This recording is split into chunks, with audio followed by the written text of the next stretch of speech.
बच्चों, previous lecture में हमने इंडक्टिव इफेक्ट स्टडी किया था कि इंडक्टिव इफेक्ट होता क्या है और उसके कुछ पॉइंट्स देखे थे। एक बार फिर से उसको रिवाइज करते हुए आगे हम लोग बढ़ते हैं। हमने क्या बताया था, जैसे मान लो कि ये कार्बन है, कार्बन है, कार्बन है और यहाँ पर क्या है, फ्लोरीन एटम। याद है मैंने यही एग्जाम्पल दिया था। अगर ये कार्बन नहीं रहता तो ये फ्लोरीन नहीं रहता तो ये सब बॉन्ड कैसे थे, नॉन पोलर। कैसे थे, नॉन पोलर। फ्लोरीन आ जाने की वजह से क्या हुआ, चेंजेस समझिएगा। फ्लोरीन की ईएन कार्बन के ईएन से ज्यादा तो इलेक्ट्रॉन खींचना शुरू करेगा, तो फ्लोरीन पे माइनस डेल्टा चार्ज और कार्बन पे प्लस डेल्टा चार्ज शुरू होगा। अब सुनना, यहां से कहानी स्टार्ट हो गई। जैसे ही कार्बन पे प्लस डेल्टा चार्ज आया, इसके पास इलेक्ट्रॉन की कमी हो गई और इलेक्ट्रॉन की कमी हुई तो ये इधर से इलेक्ट्रॉन खींचना चाहा, this is plus delta two charge, क्योंकि इधर से इलेक्ट्रॉन खींचा। फिर ये इधर से इलेक्ट्रॉन खींचा तो प्लस डेल्टा थ्री चार्ज। इसी तरह से यहां पर प्लस डेल्टा फोर चार्ज, ये से बनते गया। अब सुनिएगा, यहां पर इसे हमने क्या बोला था कि जो इलेक्ट्रॉन खींचता है, इलेक्ट्रॉन खींचने वाला,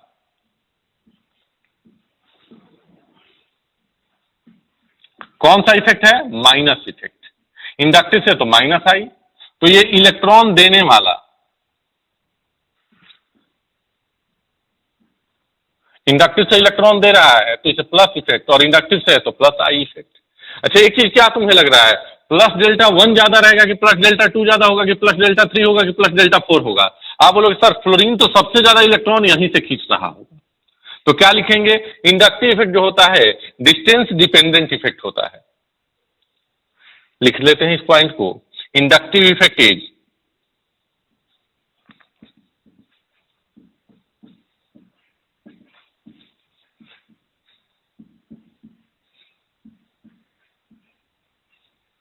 distance dependent effect.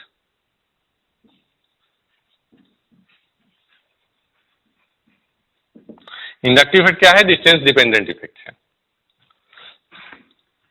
As distance increases, भाई सबसे ज्यादा इलेक्ट्रॉन ये कहां से खींचेगा, यहां से, फिर यहां से, फिर यहां से, फिर यहां से। एज डिस्टेंस इंक्रीजेज,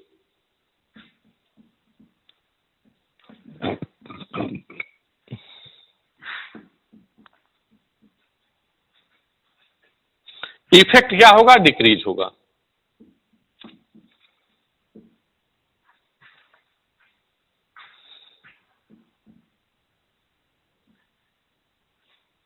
इफेक्ट क्या होगा, डिक्रीज होगा। And it is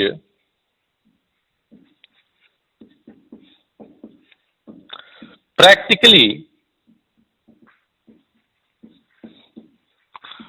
observed that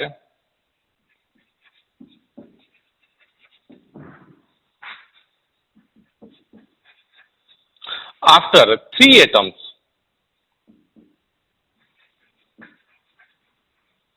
effect is negligible।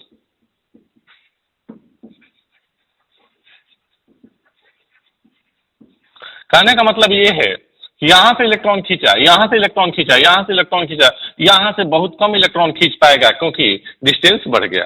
तो अगर आपसे पूछा जाए तो क्या बोलोगे कि प्लस डेल्टा वन जो होगा उसका मैग्नीट्यूड ज्यादा होगा डेल्टा टू से,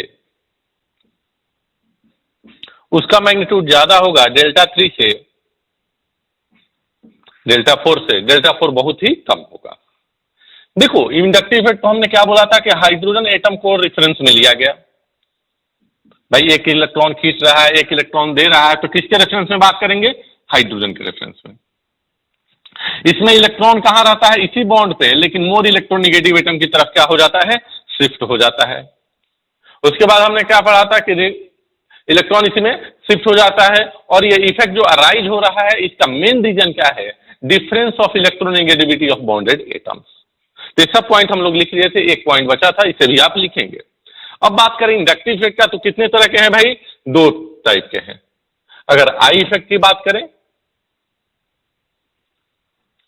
तो ये कितने तरह के हैं, दो तरह के हैं।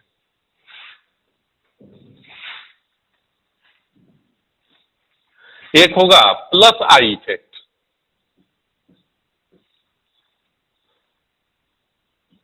और दूसरा होगा माइनस आई इफेक्ट।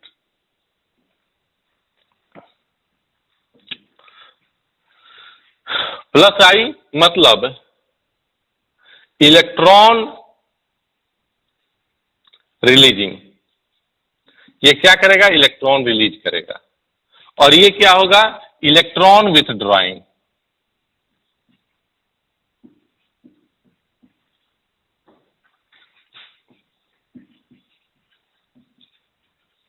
इसका नेचर होगा इलेक्ट्रॉन विथड्रॉइंग और इसका नेचर क्या होगा, इलेक्ट्रॉन रिलीजिंग। तो इसका डेफिनेशन अगर लिखना होगा तो क्या लिखोगे कि एक ऐसा एटम या ग्रुप जिसका इलेक्ट्रॉन रिलीज करने की टेंडेंसी, रेफरेंस एटम क्या है, हाइड्रोजन, हाइड्रोजन का इंडक्टिव इफेक्ट कितना है, 0। तो एक ऐसा एटम या ग्रुप जिसका इलेक्ट्रॉन रिलीज करने की टेंडेंसी हाइड्रोजन के इलेक्ट्रॉन रिलीज करने की टेंडेंसी से ज्यादा हो, उसे प्लस आई ग्रुप बोलेंगे। तो क्या लिखेंगे, if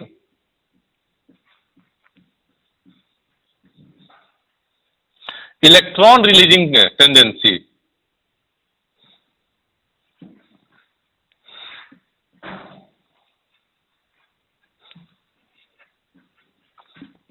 of an atom or group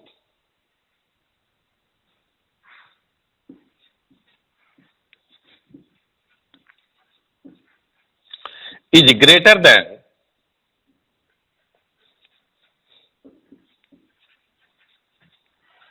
electron releasing tendency of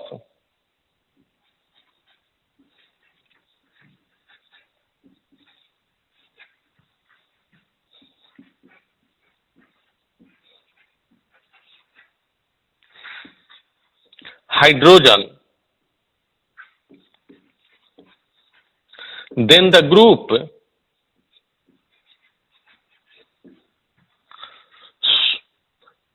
is called plus I group. Plus I group क्या होंगे, ऐसे ग्रुप जिनके इलेक्ट्रॉन रिलीज करने की टेंडेंसी हाइड्रोजन के इलेक्ट्रॉन रिलीज करने की टेंडेंसी से क्या हो, ज्यादा हो, तो वो ग्रुप क्या कहलाएंगे, प्लस आई ग्रुप कहलाएंगे। याद रखना है, इलेक्ट्रॉन रिलीज करने वाले ग्रुप क्या होंगे, प्लस आई ग्रुप होंगे। इसी तरह से माइनस आई ग्रुप के बारे में अगर कुछ लिखना चाहो तो क्या लिखोगे, if electron with drawing tendency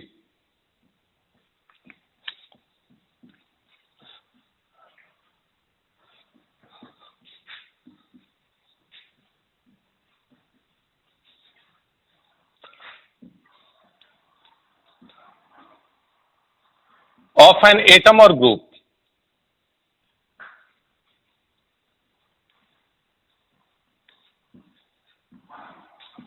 is greater than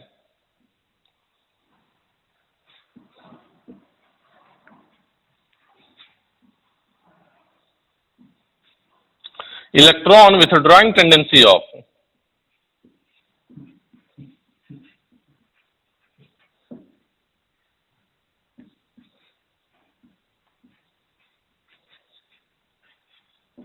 hydrogen,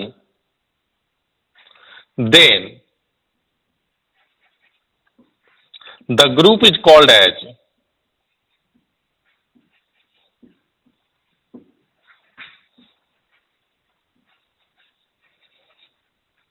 minus I group.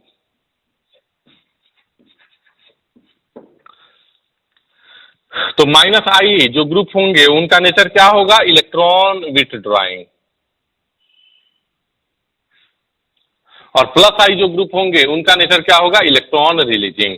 तो पहले तो डेफिनेशन इनका लिख लीजिए, उसके बाद मैं बताता हूं कि कौन कौन से group plus I effect show करेंगे, कौन कौन से group minus I effect show करेंगे, इसे नोट करें।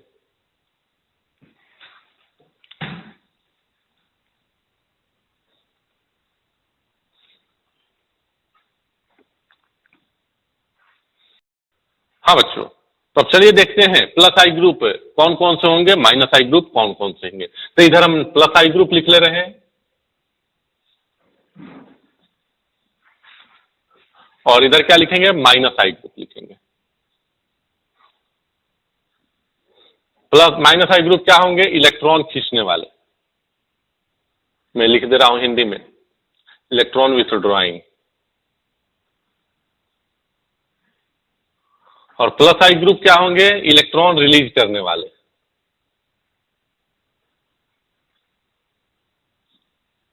या इलेक्ट्रॉन देने वाले। चलिए भाई,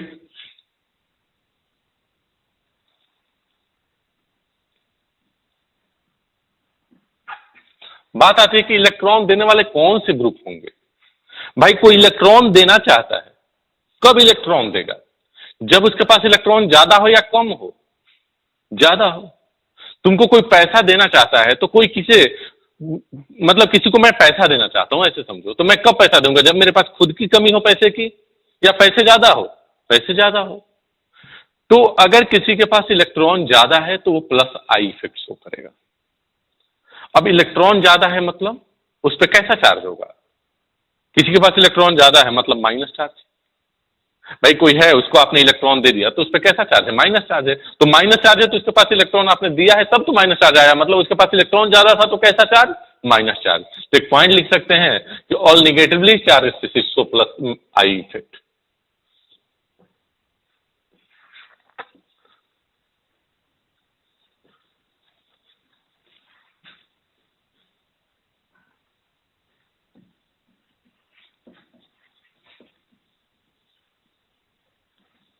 जो भी निगेटिवली चार्ज स्पीसीज होंगे वो प्लस आई इफेक्ट शो करेंगे।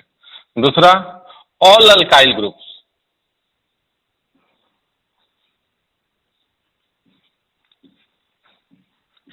Show plus I effect.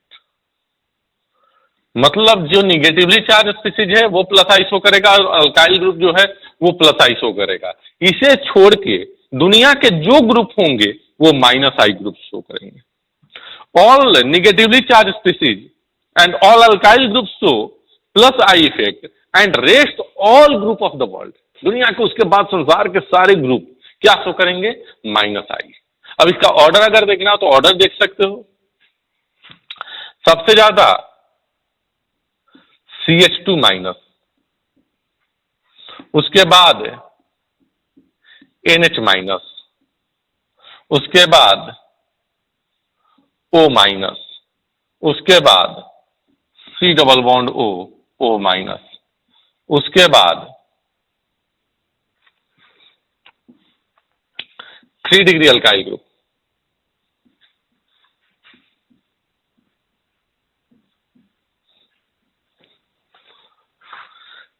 उसके बाद 2 डिग्री अल्काइल ग्रुप,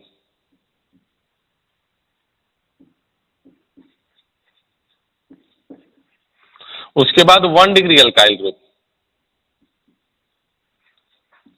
उसके बाद मिथाइल ग्रुप, उसके बाद ट्राइटियम, उसके बाद ड्यूटेरियम, उसके बाद hydrogen.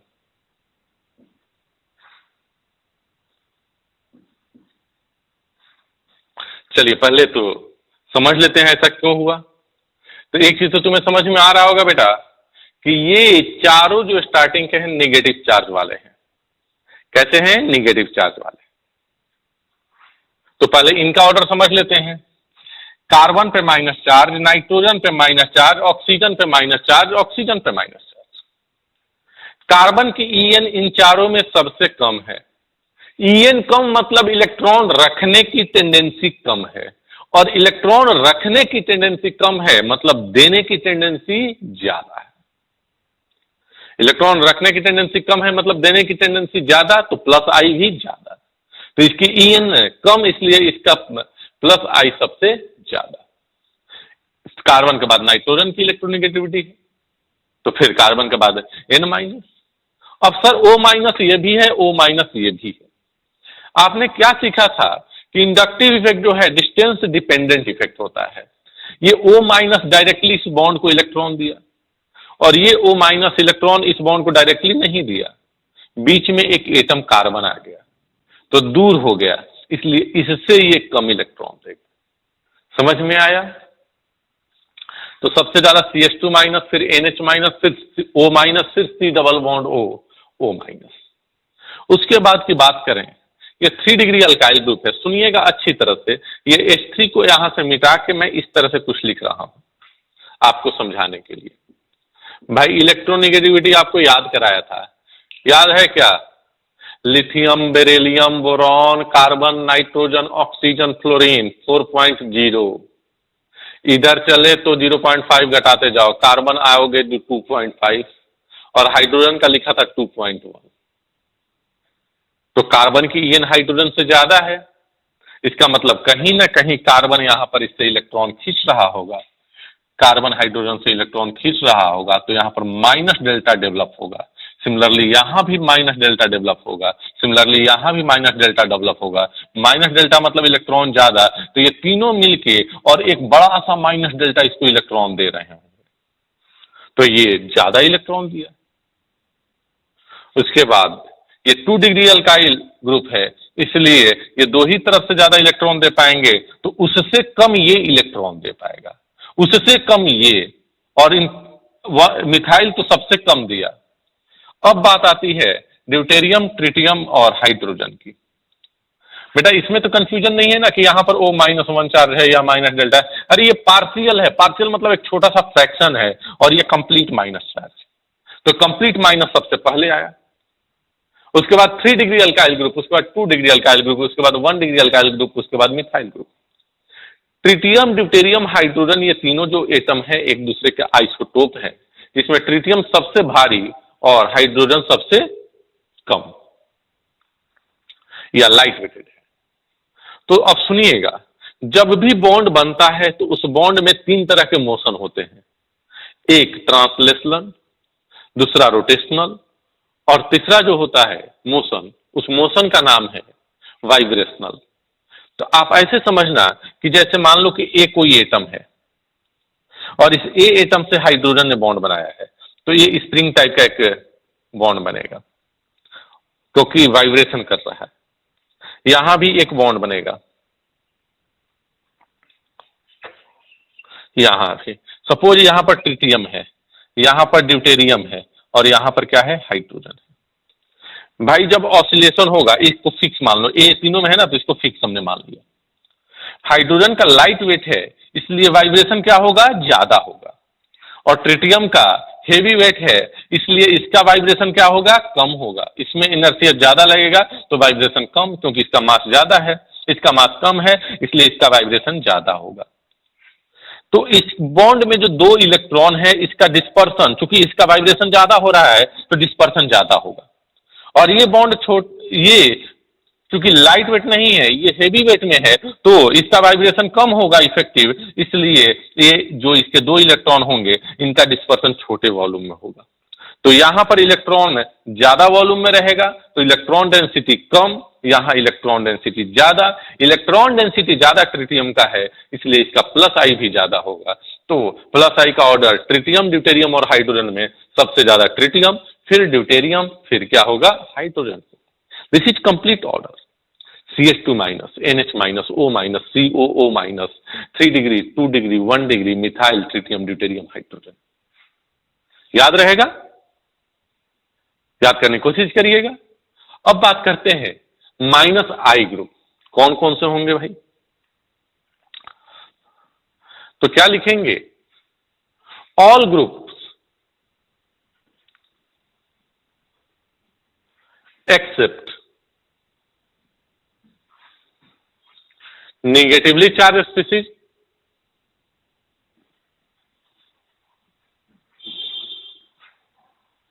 and alkyl group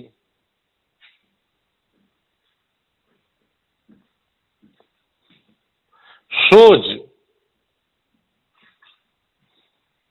minus I effect. जैसे कोई एटम है जिसकी टेंडेंसी इलेक्ट्रॉन खींचने की होगी, मतलब इलेक्ट्रोनेगेटिविटी ज्यादा होगा, तो वो भी क्या शो करेगा? माइनस आई इफेक्ट शो करेगा।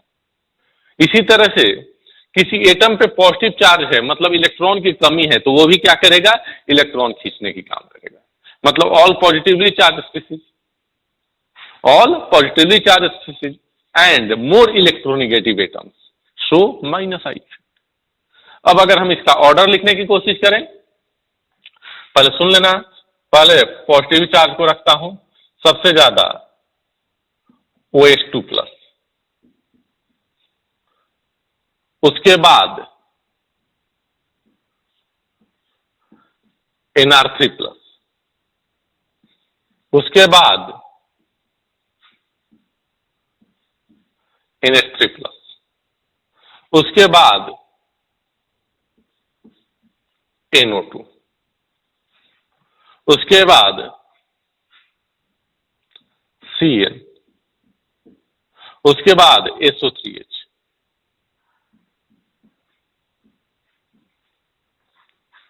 उसके बाद COOH,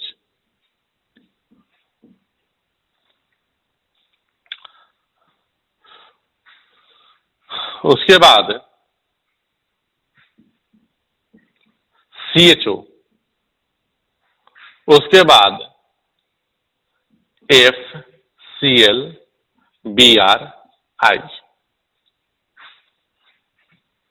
उसके बाद OR, उसके बाद OH, उसके बाद C ट्रिपल बॉन्ड C, उसके बाद NH2, उसके बाद C डबल बॉन्ड C,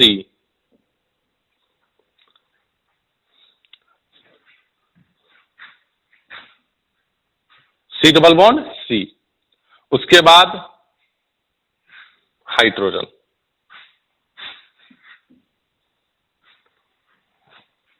चलिए भाई इस ऑर्डर को लिखते हैं।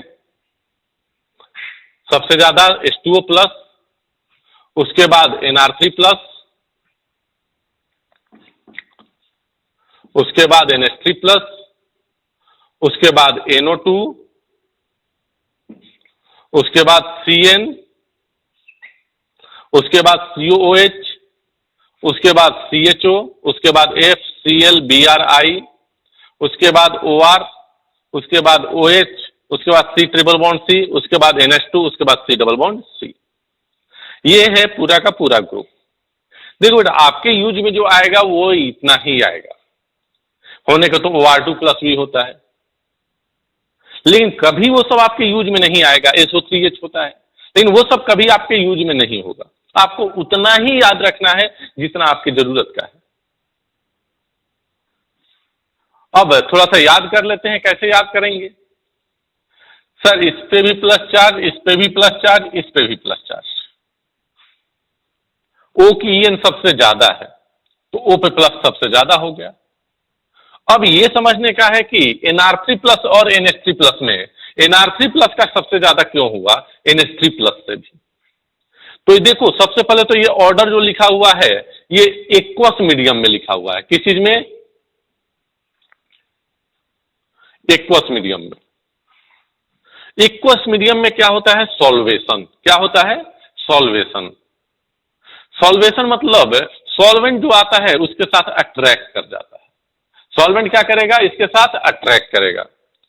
तो जो सॉल्वेंट ज्यादा अट्रैक्ट करेगा तो वो चार्ज ज्यादा बड़े स्फीयर में डिस्ट्रीब्यूट हो जाएगा, और जो स्पीसीज कम सॉल्वेट होगा, जिसमें ज्यादा कम सॉल्वेशन होगा, तो वो स्पीसीज क्या होगा? कम वॉल्यूम में स्प्रेड होगा। ऐसे समझ लो कि एक NR3 है, मैं यहां पर समझा रहा हूं।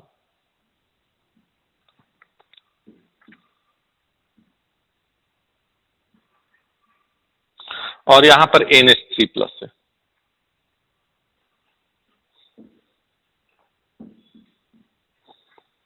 Nr3+ और क्या है? NH3+। तो देखो N इधर से इलेक्ट्रॉन खींचेगा तो यहां भी प्लस डेल्टा, यहां भी प्लस डेल्टा और यहां भी प्लस डेल्टा। अब H2O मॉलिक्यूल क्या करेगा? इसके साथ भी हाइड्रोजन बॉन्डिंग बनाएगा, जबकि यहां पर H है क्या हाइड्रोजन बॉन्डिंग बनाने के लिए? नहीं।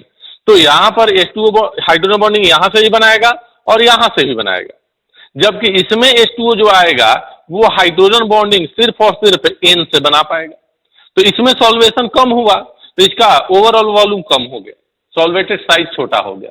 जबकि इसमें H से भी सॉल्वेशन हो रहा है, N से भी, तो इसका सॉल्वेटेड साइज क्या होगा? बड़ा होगा। तो ये प्लस चार्ज ज्यादा वॉल्यूम में डिस्ट्रीब्यूट हो गया, ये प्लस चार्ज कम वॉल्यूम में डिस्ट्रीब्यूट हुआ। जब ये प्लस चार्ज कम वॉल्यूम में डिस्ट्रीब्यूट होगा तो इस पर चार्ज डेंसिटी ज्यादा रहेगी।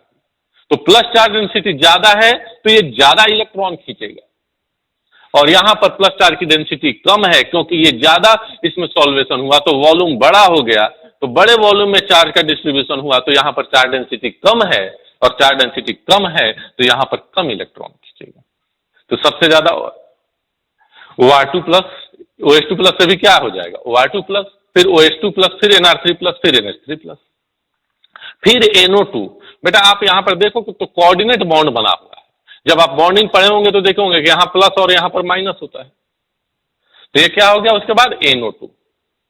तो याद कैसे रखेंगे, OH2 plus NR3 plus NH3 plus. NR3 plus का NH3 प्लस से ज्यादा क्यों, क्योंकि यहां सॉल्वेशन ज्यादा हुआ है, यहां पर सॉल्वेशन कम हुआ है। फिर NO2, फिर CN। कैसे आ गया सर CN कैसे आ गया, तो भाई देखो ये sp कार्बन है, कैसा कार्बन है sp कार्बन, और ये दोनों है sp2 कार्बन। sp कार्बन की En sp2 कार्बन से ज्यादा होती है। आप बोलो सर sp कार्बन तो ये भी है ना, तो मैं बोलूंगा बेटा C ट्रिपल बॉन्ड N है, यहां पर साथ साथ पार्शियल पॉजिटिव चार्ज भी है, N की N ज्यादा तो यहां पर प्लस डेल्टा चार्ज आएगा। तो यहां सबसे पहले कंप्लीट प्लस चार्ज, उसके बाद पार्शियल प्लस चार्ज, यहां पर क्या आ जाएगा प्लस डेल्टा, यहां पर भी क्या आएगा प्लस डेल्टा, यहां पर भी क्या आएगा प्लस डेल्टा। सर ये देखो sp के साथ साथ इस पे प्लस डेल्टा है, sp2 के साथ साथ इस पे प्लस डेल्टा है, तो ये सब क्या हो गया प्लस डेल्टा वाले। तो पहले कंप्लीट पॉजिटिव चार्ज वाले चारों आ गए, कौन कौन, OH2 plus, NR3 plus, NH3 plus. NR3 plus का ज्यादा क्यों, क्योंकि सॉल्वेशन कम हुआ, सॉल्वेशन में यहाँ क्या हो रहा है एक्वस मीडियम है तो हाइड्रेशन कम हुआ, H2O है। उसके बाद NO2, उसके बाद CN, उसके बाद COOH, उसके बाद CHO। भाई ये भी sp2 ये भी sp2, इसका क्यों ज्यादा, क्योंकि इस पे प्लस डेल्टा चार्ज ज्यादा बना। क्यों भाई, क्योंकि 3 बॉन्ड से यहां पर इलेक्ट्रॉन खींच रहा है ऑक्सीजन, यहां पर 2 ही बॉन्ड से ऑक्सीजन इलेक्ट्रॉन खींचा, तो यहां प्लस डेल्टा ज्यादा, इसलिए ज्यादा इलेक्ट्रॉन खींचने की टेंडेंसी होगी। अब आते हैं ये neutral atom, fluorine, chlorine, bromine, iodine. Fluorine की N ज्यादा, फिर क्लोरीन की, फिर ब्रोमीन की, फिर आयोडीन की। तो देखो कैसे याद रखने का है, सबसे पहले कंप्लीट पॉजिटिव, उसके बाद पार्शियल पॉजिटिव, उसके बाद न्यूट्रल, उसके बाद क्या है न्यूट्रल। अब आ जाओ यहां पर OR-OH में OR का क्यों ज्यादा, सर वही रीजन जो यहां पर सॉल्वेशन में हुआ, R आ गया तो सॉल्वेशन कम, H आ गया सॉल्वेशन ज्यादा, तो ये ज्यादा इलेक्ट्रॉन खींचेगा, तो OR का ज्यादा OH से। अब बात करते हैं C ट्रिपल बॉन्ड C की En कितना होता है 3.25, N की En कितना होता है 2.5, C डबल बॉन्ड 2.5 नहीं 3 होता है।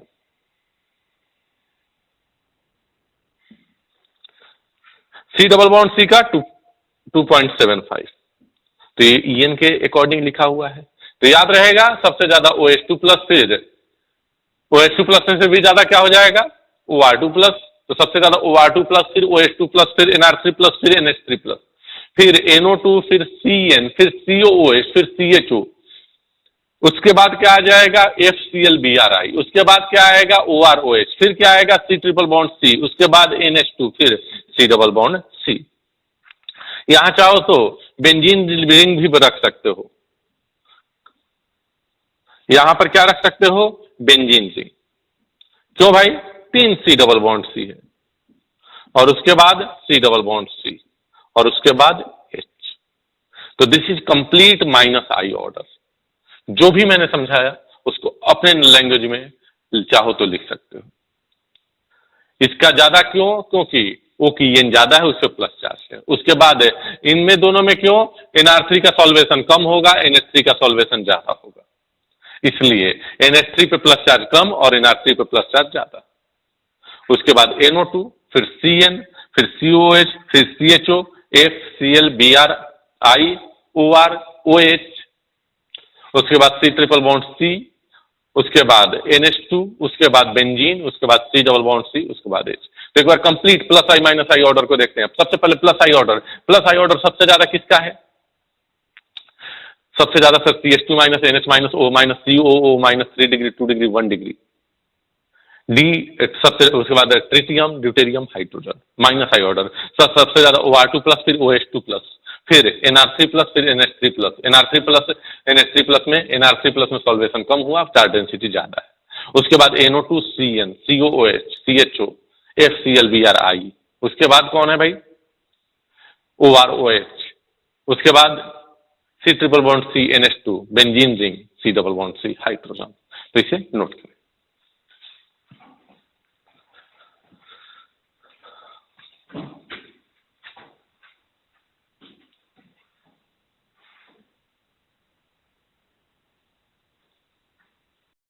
हाँ बच्चों, अब हम लोग पढ़ेंगे एप्लीकेशन ऑफ इंडक्टिव इफेक्ट। ये ऑर्डर आपको याद रखने का है। क्या पढ़ेंगे? Application of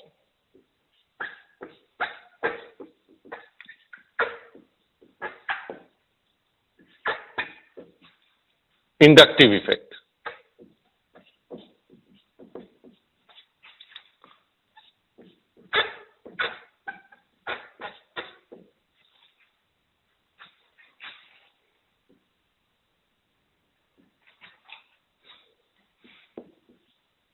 application of inductive effect.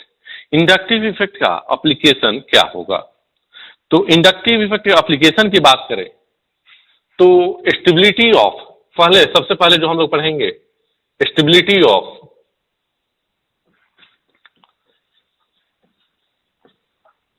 Charge कह लें या इंटरमीडिएट कह लें, जो हमने पढ़ा था कार्बोकैटायन कार्बोनायन फ्री रेडिकल।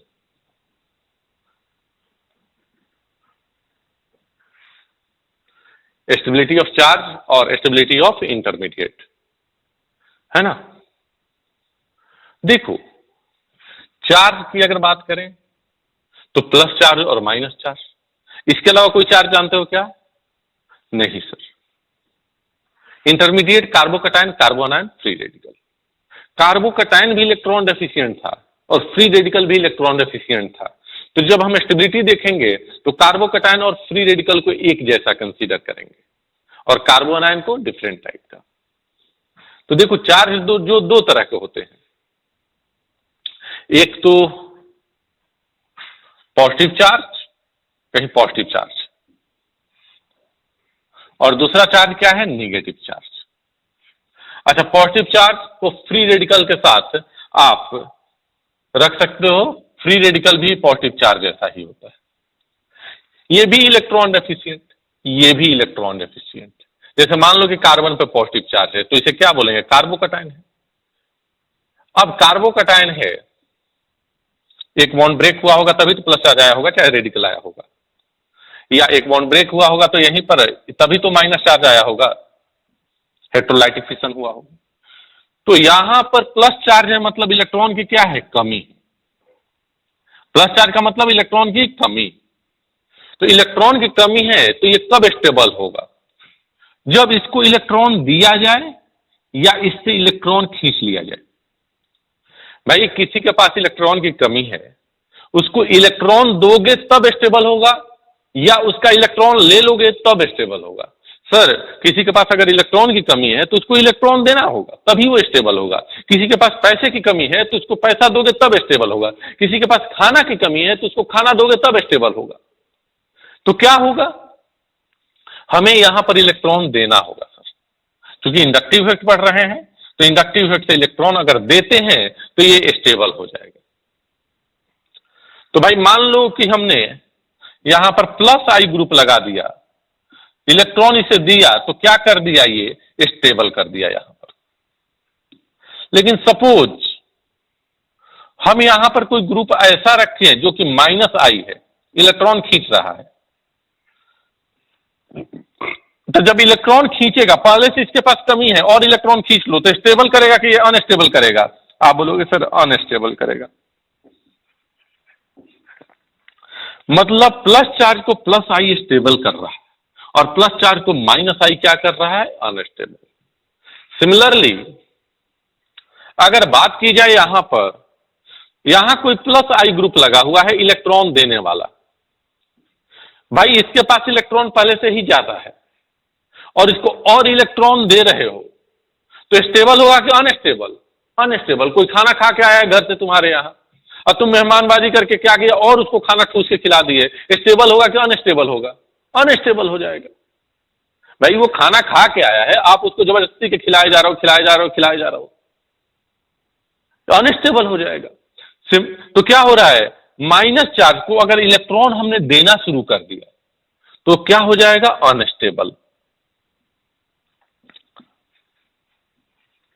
जबकि अगर इससे इलेक्ट्रॉन खींचे मतलब माइनस चार्ज उसका खींच रहे हैं, तो ये क्या होगा? चार्ज इसका कम हो जाएगा।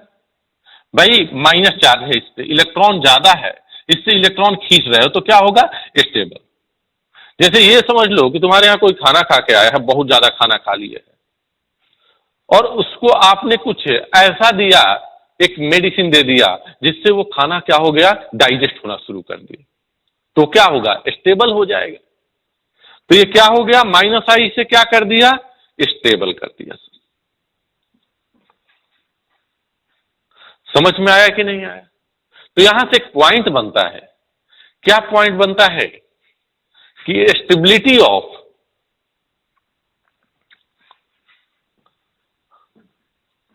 कार्बोकैटायन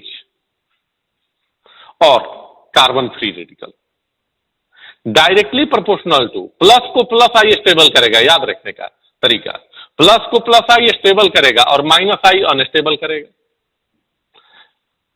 तो directly proportional to plus I and inversely proportional to minus I. Stability of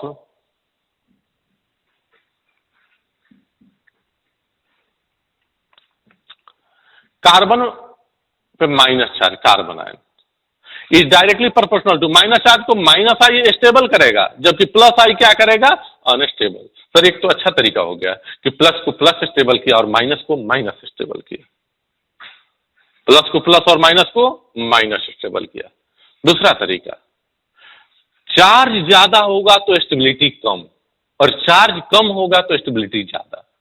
आपने एटॉमिक स्ट्रक्चर पढ़ा होगा और वहां पर एनर्जी का एक फॉर्मूला सर लिखवाए होंगे, E इज इक्वल टू के Q1 Q2 बाई आर।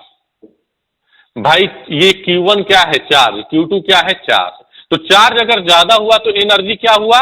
ज्यादा हुआ। और किसी इंसान के अगर पास एनर्जी ज्यादा हो, कोई सिस्टम है जिसके पास एनर्जी ज्यादा है, स्टेबल होगा कि अनस्टेबल होगा?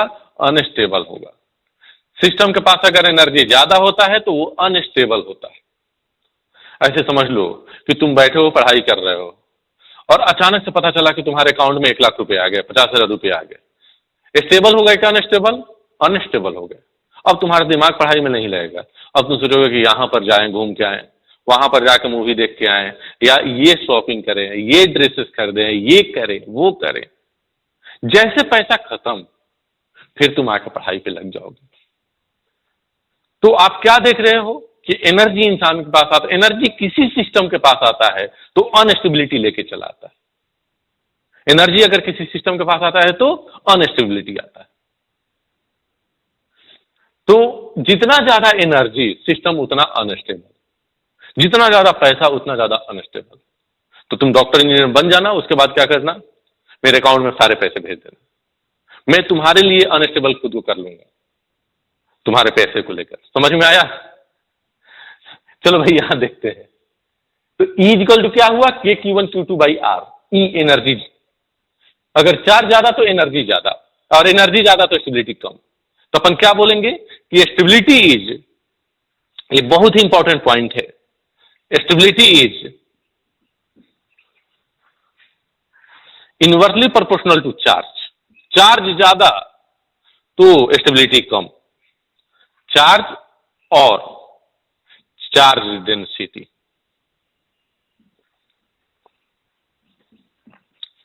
चार्ज या चार्ज डेंसिटी ज्यादा रहेगा तो स्टेबिलिटी कम होगा, चार्ज या चार्ज डेंसिटी कम होगा तो स्टेबिलिटी क्या होगा? ज्यादा होगा। अब इस पॉइंट को यहां से समझते हैं। प्लस आई इफेक्ट क्या करता है? इलेक्ट्रॉन देने वाला इफेक्ट है, प्लस चार्ज देने वाला इफेक्ट नहीं है। भाई इलेक्ट्रॉनिक इफेक्ट पड़ रहा है तो इलेक्ट्रॉन देने वाला ही इफेक्ट होगा ना। प्लस आई मतलब इलेक्ट्रॉन देने वाला। इधर इलेक्ट्रॉन दिया मतलब निगेटिव चार्ज दिया, निगेटिव चार्ज देगा प्लस चार्ज को, तो प्लस चार्ज कम होगा कि ज्यादा होगा? कम हो जाएगा। चार्ज कम तो स्टेबिलिटी ज्यादा, मतलब प्लस चार्ज को प्लस आई स्टेबल कर दिया। माइनस आई इलेक्ट्रॉन खींचा मतलब माइनस चार्ज को खींच लिया, माइनस चार्ज को खींच लिया तो प्लस चार्ज को बढ़ा दिया, प्लस चार्ज को बढ़ा दिया, चार्ज बढ़ गया तो अनस्टेबल। सही बात तो है सर। सिमिलरली प्लस आई माइनस चार्ज को इलेक्ट्रॉन दिया, इलेक्ट्रॉन दिया मतलब निगेटिव चार्ज दिया, निगेटिव चार्ज दिया तो चार्ज बढ़ा, माइनस चार्ज बढ़ा तो स्टेबिलिटी कम, अनस्टेबल। माइनस है, इलेक्ट्रॉन खींचा, इलेक्ट्रॉन खींचा मतलब माइनस चार्ज को खींच रहा है, माइनस चार्ज को खींच रहा है मतलब माइनस चार्ज को कम कर दिया, चार्ज कम तो स्टेबिलिटी ज्यादा, स्टेबल बना दिया। तो ये आपके लिए एक फॉर्मूला जैसा काम करेगा, आप इसे अभी नोट करें।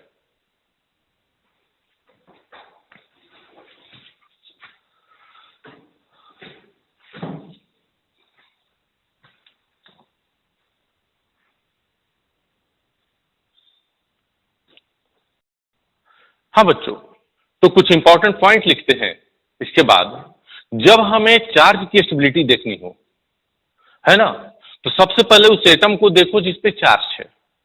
सबसे पहला काम क्या बनता है, उस एटम को देखो जिस पर चार्ज है। अब अगर ये एटम डिफरेंट डिफरेंट हुए तो तुम्हें ये देखना होगा कि जो एटम्स हैं वो एक पीरियड में है कि ग्रुप में है। पीरियड का जो फैक्टर होता है वो ईएन फैक्टर होता है, और ग्रुप का जो फैक्टर होता है वो साइज फैक्टर होता है। क्योंकि पीरियड में जो डोमिनेंट इफेक्ट होता है वो इलेक्ट्रोनेगेटिविटी, क्योंकि इलेक्ट्रोनेगेटिविटी बहुत ही ज्यादा डिफरेंस से चेंज होता है। आपने देखा था फर्स्ट पीरियड में 0.5 से चेंज हुआ था, जबकि ग्रुप में जो डोमिनेंट फैक्टर होता है वो साइज होता है। क्योंकि सेकंड से थर्ड पीरियड में तो एक सेल बढ़ गया तो साइज क्या हो गया, बढ़ गया। जबकि सेकंड पीरियड में आए तो सबके सब सेकंड पीरियड एलिमेंट है तो दो ही सेल हैं। ईएन क्या हो रहा है, बहुत ज्यादा चेंज हो रहा है। तो फॉर स्टेबिलिटी, फर्स्ट पॉइंट जो लिख रहा हूं, for stability we consider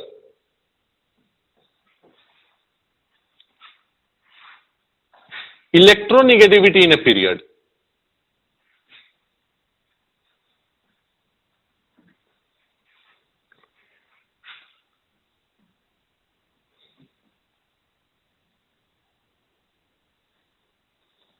in a period। और दूसरा पॉइंट इसी में कि negative charge on more electronegative atom.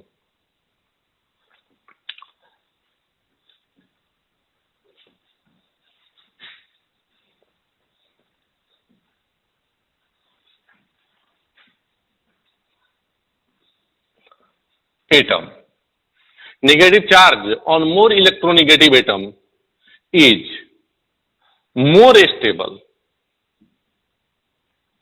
and vice versa।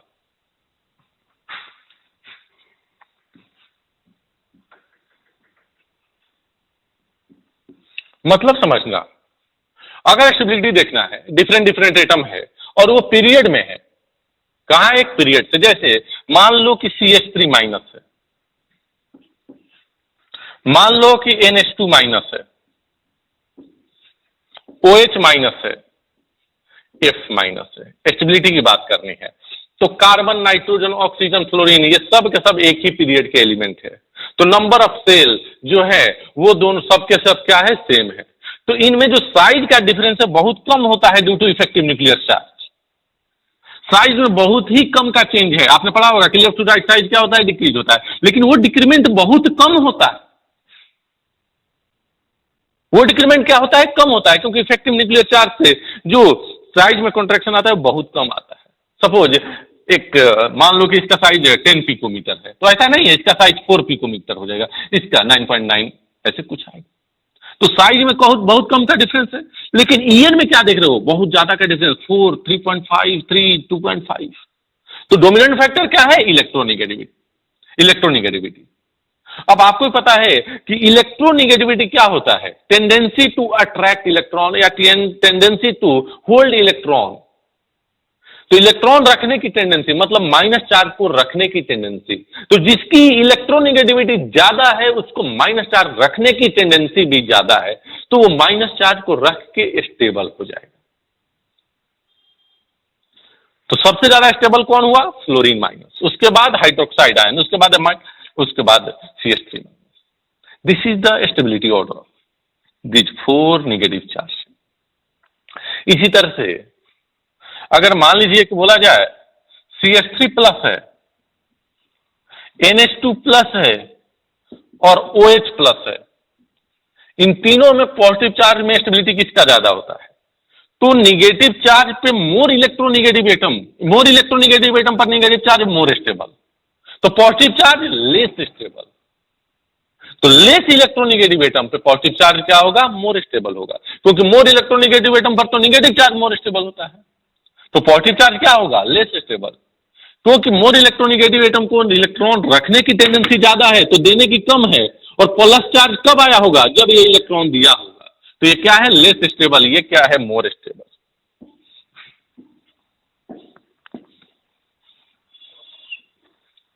दूसरा point,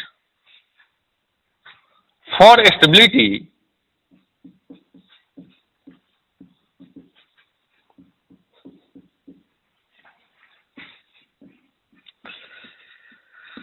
we consider size in a group. For stability we consider size. अगर ग्रुप की बात किया जाए तो साइज कंसीडर करेंगे। एंड एनी चार्ज, कोई भी चार्ज हो, प्लस चार्ज हो, माइनस चार्ज हो, and any charge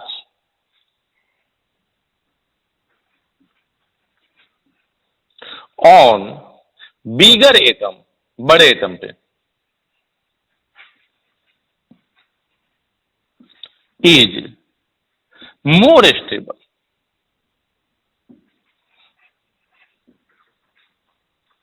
and vice versa, और छोटे एटम पे less stable.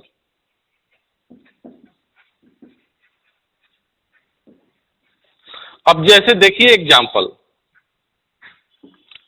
F minus, Cl minus, Br minus, I minus. बेटा आपको भी पता है कि F का साइज सबसे छोटा है और I का साइज सबसे बड़ा है। साइज इधर से इधर जा रहे हैं तो इंक्रीज कर रहा है। जब इसका साइज बड़ा है तो इस पे चार्ज डेंसिटी कम होगा, क्योंकि इसका वॉल्यूम ज्यादा होगा, तो चार्ज बाई वॉल्यूम क्या हो जाएगा? कम होगा। Charge density is equal to what? Charge by volume. Mass density is equal to what? Mass by volume. तो चार्ज डेंसिटी इसका कम हो जाएगा, क्योंकि वॉल्यूम ज्यादा है, इसका चार्ज डेंसिटी सबसे कम होगा, ज्यादा होगा। तो इस पे चार्ज या चार्ज डेंसिटी ज्यादा और इस पे चार्ज डेंसिटी क्या है? कम है। तो चार्ज डेंसिटी कम तो स्टेबिलिटी ज्यादा, और चार्ज डेंसिटी ज्यादा तो स्टेबिलिटी कम। तो सबसे ज्यादा स्टेबल कौन हो गया? I माइनस, फिर Br माइनस, फिर Cl माइनस। सबसे कम स्टेबल जो है वो F माइनस है। उसी तरह से मान लो कि Cl प्लस दिया गया है, Br प्लस दिया गया है, I प्लस दिया गया है। आपको बताना है स्टेबिलिटी का ऑर्डर।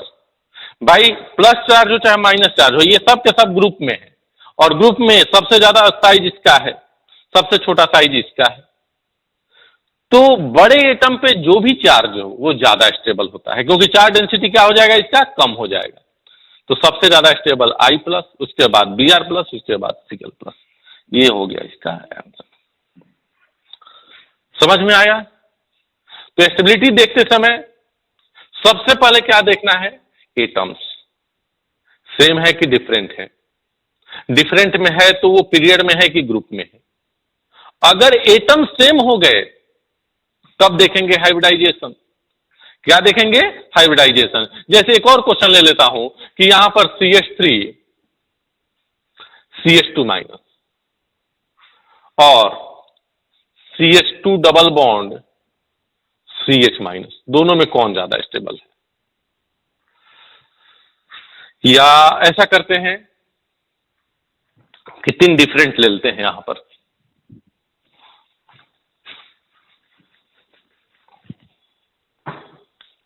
यहां पर हमने लिया CH3 CH2 minus, CH2 double bond CH minus and C triple bond C minus.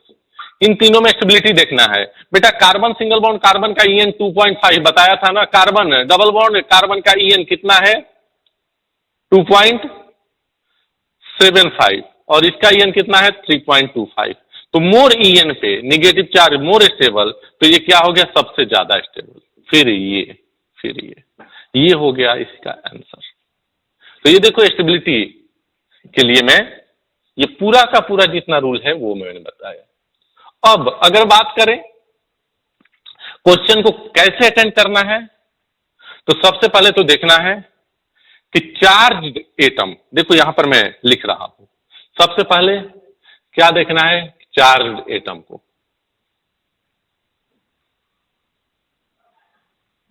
कोई भी चार्ज है, चार्ज एटम को पहले देखो। तो दो ही केस बन सकते हैं, या तो डिफरेंट होगा या तो सेम होगा। डिफरेंट है तो अब देखो कि वो पीरियड में है कि ग्रुप में है। अगर सेम हुआ तो देखो सबसे पहले क्या देखोगे, हाइब्रिडाइजेशन।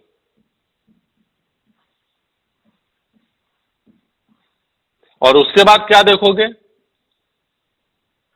हाइब्रिडाइजेशन देखोगे। अब हाइब्रिडाइजेशन क्या हो सकता है, या तो सेम होगा हाइब्रिडाइजेशन, या तो क्या होगा, डिफरेंट होगा। सेम होगा तो आप यहां पर इफेक्ट लगाओगे, इंडक्टिव इफेक्ट।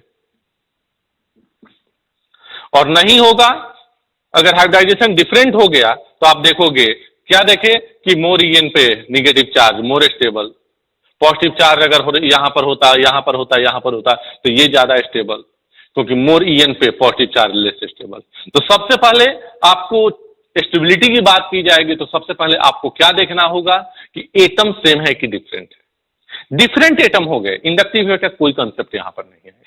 फिर आप क्या देखोगे कि जब डिफरेंट एटम है तो पीरियड के हैं कि ग्रुप के हैं। पीरियड ग्रुप के लिए रूल दिया गया है। सेम एटम है तो फिर हाइब्रिडाइजेशन देखोगे।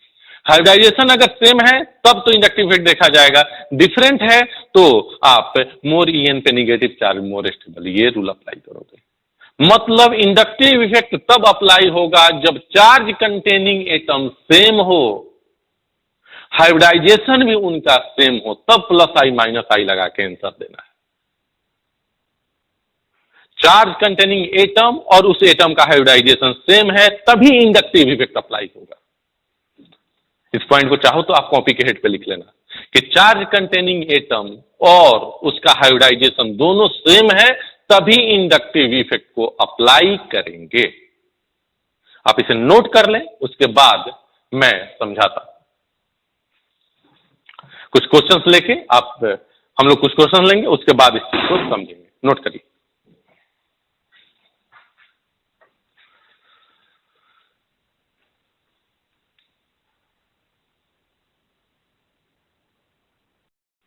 हाँ बच्चों, आप देख रहे होंगे कि आपके सामने यहां कुछ क्वेश्चंस दिख रहे हैं।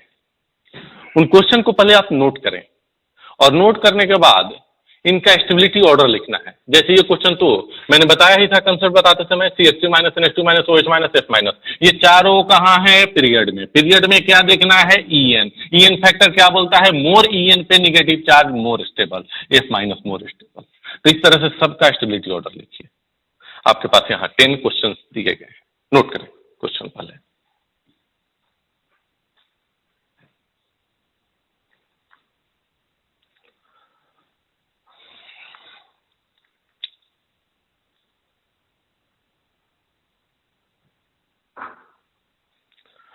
हाँ जी, चलिए आप सॉल्व किए होंगे। चलिए आते हैं फर्स्ट क्वेश्चन से। कार्बन पे माइनस चार्ज, नाइट्रोजन पे माइनस चार्ज, ऑक्सीजन पे माइनस चार्ज, फ्लोरीन पे माइनस चार्ज, एटम सेम है कि different, charge containing different atoms है। इन डिफरेंट एटम्स की अगर बात किया जाए तो ये चारों carbon, nitrogen, oxygen, fluorine period में कि ग्रुप में, पीरियड में कौन सा factor, EN more electronegative atom पर negative charge more stable. Stability order ये आया होगा, मैच करते जाइएगा, यही आया होगा आंसर। यहां पर बात करते हैं सिलिकॉन, फास्फोरस, सल्फर, क्लोरीन, ये चारों के चारों क्या है, एक पीरियड में factor electronegativity, more electronegative atom पर negative charge more stable. Phosphorus, sulphur, chlorine वही तो है, पीरियड में है, मोर इलेक्ट्रोनिगेटिव एटम पर निगेटिव चार्ज मोर स्टेबल, तो positive charge less stable. Positive charge क्या हो गया यहां पर, लेस स्टेबल हो गया। अब यहां की बात करें, कार्बन पे प्लस, नाइट्रोजन प्लस, ऑक्सीजन पे प्लस। अब बताओ कार्बन नाइट्रोजन ऑक्सीजन कहां है, पीरियड में कि ग्रुप में? सर पीरियड में। मोर इलेक्ट्रोनिगेटिव एटम पर निगेटिव चार्ज मोर स्टेबल, तो पॉजिटिव चार्ज लेस स्टेबल, तो ये लेस स्टेबल हो गया, ये मोर स्टेबल हो गया। अब आते हैं यहां, क्लोरीन ब्रोमीन आयोडीन पीरियड में है नहीं, ग्रुप में है सर, और ग्रुप में बड़े साइज पे कोई भी चार्ज हो ज्यादा स्टेबल, क्योंकि चार्ज डेंसिटी कम हो गया। यहां की बात कर लेते हैं,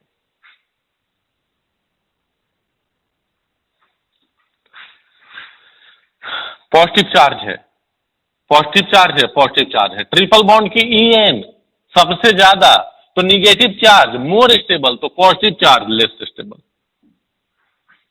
ऐसे भी समझ सकते हो कि यहां CH3 का प्लस आई लग रहा है सर, और इन दोनों का माइनस आई लग रहा है, इसका माइनस आई C ट्रिपल बॉन्ड C का सबसे ज्यादा है, तो ये इधर इलेक्ट्रॉन ज्यादा खींचेगा, तो ये लेस स्टेबल है और ये मोर स्टेबल। लेकिन आप इलेक्ट्रोनिगेटिविटी फैक्टर से समझो और अच्छी तरह समझ में आएगा। C ट्रिपल बॉन्ड C की इलेक्ट्रोनिगेटिविटी 3.25, इसकी इलेक्ट्रोनिगेटिविटी 2.75 और इसकी इलेक्ट्रोनिगेटिविटी मैंने क्या बताया था 2.5। तो मोर इलेक्ट्रोनिगेटिव एटम पर निगेटिव चार्ज मोर स्टेबल, तो positive charge less stable. Similarly minus charge की बात आ गई, तो यहां more electronegative C triple bond C, इस पे minus charge more stable. Sulphur phosphorus, silicon phosphorus sulphur chlorine period में more electronegative atom, negative charge more stable. देख लो एक बार। तो हमने क्या देखा सबसे पहले कि चार्ज कंटेनिंग एटम सेम है कि डिफरेंट है। चार्ज कंटेनिंग एटम अगर डिफरेंट हुआ तो पहले हमने देखा कि पीरियड में है कि ग्रुप में है। पीरियड में इलेक्ट्रोनिगेटिविटी फैक्टर से काम किया, जो क्या बोलता है कि मोर इलेक्ट्रोनिगेटिव एटम पर नेगेटिव चार्ज जो होता है मोर स्टेबल होता है और पॉजिटिव चार्ज लेस स्टेबल। अब अगर एटम्स ग्रुप में है तो हम साइज फैक्टर देखते हैं, और साइज फैक्टर एक ही चीज बोलता है, चाहे कोई भी चार्ज हो, बड़े साइज वाले एटम पे जो चार्ज है वो मोर स्टेबल होगा, छोटे साइज वाले पे लेस स्टेबल होगा। लेकिन ये कहां अप्लाई होगा, ये ग्रुप में। उसके बाद एटम तो सेम थे लेकिन हाइब्रिडाइजेशन अलग था, तो एटम सेम हो हाइब्रिडाइजेशन अलग हो तो उसको इलेक्ट्रोनिगेटिविटी वाले फैक्टर में रखेंगे। मोर इलेक्ट्रोनिगेटिव एटम पर negative charge more stable, positive charge less stable. अब यहां पर आते हैं सर, यहां भी carbon single bond carbon, carbon single bond carbon, carbon single bond carbon, atom तीनों कार्बन है और तीनों का हाइब्रिडाइजेशन सेम है। अब आएगा इंडक्टिव इफेक्ट। अब कौन आएगा बेटा, इंडक्टिव इफेक्ट। अभी तक यहां तक कोई इंडक्टिव इफेक्ट का रोल नहीं था, अब आएगा इंडक्टिव इफेक्ट। ये भी कार्बन पे पॉजिटिव चार्ज, कार्बन पे पॉजिटिव चार्ज, कार्बन पे positive charge, carbon single bond carbon, carbon single bond carbon, carbon single bond carbon, hybridization same, atom भी सेम है। तो अब हम लोग क्या देखेंगे, इंडक्टिव इफेक्ट। अब भाई देखो यहां तक का तो ग्रुप सब जगह सेम है। CH3 यहां पर आया है, CH3 का प्लस आई कि माइनस आई, सर अल्काइल ग्रुप का और निगेटिवली चार्ज स्पीसीज का प्लस आई होता है, तो CH3 का क्या लगेगा, प्लस आई इफेक्ट। यहां भी CH3 का क्या लगेगा, प्लस आई इफेक्ट। यहां भी CH3 का क्या लगेगा, प्लस आई इफेक्ट। अरे इस चार्ज की हमें स्टेबिलिटी देखनी है, CH3 का प्लस आई, CH3 का प्लस आई, CH3 का प्लस आई, ये पास है। जब CH3 ये पास है तो ज्यादा इलेक्ट्रॉन देगा, ज्यादा इलेक्ट्रॉन देगा मतलब ज्यादा निगेटिव चार्ज दिया, निगेटिव चार्ज ज्यादा दिया तो ये माइनस चार्ज रिड्यूस हो गया, चार्ज यहां कम हो गया। यहां भी चार्ज कम हुआ लेकिन ये दूर है तो कम थोड़ा इलेक्ट्रॉन देगा, और ये और ज्यादा दूर हो गया तो ये कम और इलेक्ट्रॉन देगा। मतलब ये चार्ज को बहुत ही कम रिड्यूस कर पा रहा होगा, और ये चार्ज को ज्यादा रिड्यूस कर दिया, कम चार्ज तो ज्यादा स्टेबल, ज्यादा चार्ज कम स्टेबल। अब दूसरे तरीके से कैसे समझोगे, सर प्लस चार्ज इसको इलेक्ट्रॉन की कमी है, जो इलेक्ट्रॉन दे रहा होगा उसे स्टेबल कर रहा। अब कौन ज्यादा इलेक्ट्रॉन देगा, सर ये नजदीक है, प्लस आई इसका है तो प्लस आई से इलेक्ट्रॉन देगा, ये पास से ज्यादा इलेक्ट्रॉन देगा, ज्यादा देगा इलेक्ट्रॉन तो ज्यादा स्टेबल करेगा। भाई किसी के पास इलेक्ट्रॉन की कमी है, मेरे पास इलेक्ट्रॉन की कमी है, तो तुम हमें को इलेक्ट्रॉन ज्यादा दोगे तो मुझे ज्यादा स्टेबल किए, कम इलेक्ट्रॉन दिए तो कम स्टेबल किए। हमें भूख लगी है और तूने हमें ज्यादा रोटी दिया तो ज्यादा स्टेबल किया, कम रोटी दिया तो कम स्टेबल किया। तो इसके पास इलेक्ट्रॉन की कमी है तो ये पास में CH3 है, ये थोड़ा दूर हो गया, ये थोड़ा और दूर हो गया, ये पास में है तो ज्यादा इलेक्ट्रॉन दिया तो इसे ज्यादा स्टेबल किया। तो सबसे ज्यादा स्टेबल कौन होगा, फर्स्ट, उसके बाद सेकंड, उसके बाद कौन होगा, थर्ड। क्या होगा, third. This is the complete stability order. तो ऐसे और भी बहुत सारे क्वेश्चन आएंगे आपके सामने, पहले आप इसे नोट करें।